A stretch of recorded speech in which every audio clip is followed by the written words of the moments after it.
démagogie. Moi, président de la République, qu'il démissionne. C'est de la poudre de perlimpinpin. Nous avons les moyens et la volonté de nous retrouver autour de valeurs et d'objectifs communs.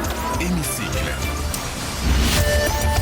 Et c'est David Revaud-Dallon qui nous rejoint. Bonjour David. Bonjour Steve. Merci d'être avec nous comme tous les mercredis dans le Grand Journal. Vous êtes rédacteur en chef politique au Journal du Dimanche. David, vous nous expliquez cet après-midi pourquoi et comment cette réforme des retraites qui devrait être adoptée ou rejetée demain a été un révélateur. C'est exactement ça, Steve, c'est un révélateur.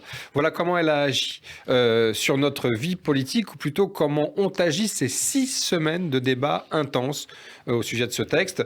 Débats qui ont jeté une lumière crue sur l'Assemblée issue des élections législatives de juin dernier. Ça vaut bien sûr pour le gouvernement, pour la majorité et les rapports de force internes à celle-ci, mais ça vaut aussi pour les oppositions et leurs stratégies respectives. Alors David, commençons si vous le voulez bien par le gouvernement. Quel bilan en tirer le concernant ? Eh bien, hormis un quintet bien identifié, Elisabeth Borne, Olivier Dussopt, Bruno Le Maire, Gabriel Attal, Olivier Véran, quintet de ministres en charge du dossier et donc autorisés à s'exprimer, tous les autres, vous l'avez remarqué Steve, se sont vus intimer l'ordre dans cette séquence de garder le silence, de demeurer quoi.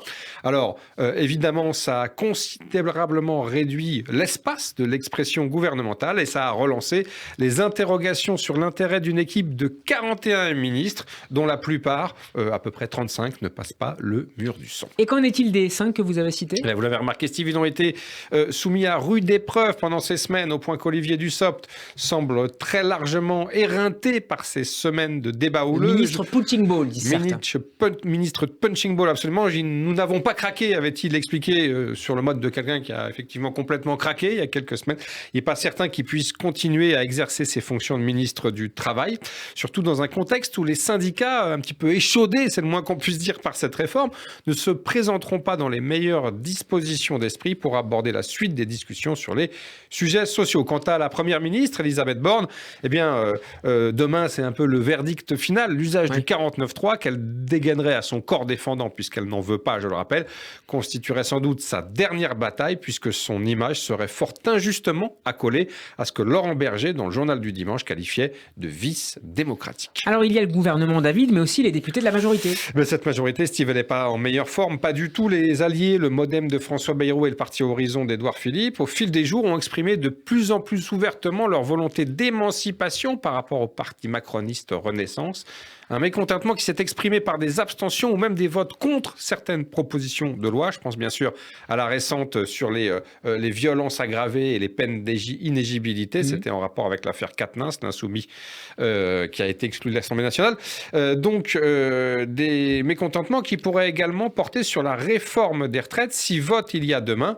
Et dans ce cas, ce serait un véritable casus belli pour Emmanuel Macron. Imaginez, alors même que la situation de majorité très relative dans laquelle il se trouve devrait pousser à une solidarité sans faille au sein de celle-ci, eh bien, des votes pour, des abstentions, ça ferait évidemment mauvais genre. Et puis, il y a pire, même le groupe macroniste, le groupe Renaissance, semble à son tour gagné par des velléités de voter contre la réforme. On assiste bien pour la première fois depuis son élection en 2017 à la possibilité d'une fronde. Je rappelle qu'Emmanuel Macron avait été profondément marqué par les difficultés causées à Hollande, son prédécesseur François Hollande, par les frondeurs du PS, vous vous en souvenez Steve, entre 2012 et 2017. Et cette possibilité-là, bien Macron, il ne l'avait jamais envisagée. Et l'opposition ? L'opposition, elle ne profite pas forcément des déboires de la Macronie. La gauche, qui a fait front commun dans le cadre de la NUPES contre la réforme, a été traversée par de fortes tensions. Et d'abord, sur la stratégie d'obstruction et de guérilla parlementaire des Insoumis. Certains, chez les socialistes et les écologistes, étaient contre cette stratégie.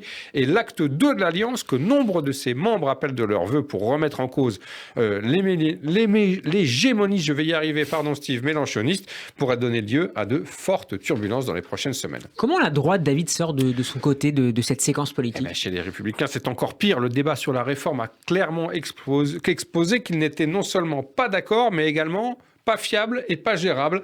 Et fait Elisabeth beaucoup. Borne, ça fait beaucoup Pour un un seul homme ou un seul allié. Elisabeth Borne peut en témoigner. Elle avait cru passer un accord avec Éric Ciotti pour sécuriser une majorité sur la réforme au Palais Bourbon. Et puis, elle a finalement compris que Ciotti, il n'était pas du tout en mesure de lui garantir cette majorité puisqu'il n'avait pas autorité sur la totalité de ses troupes.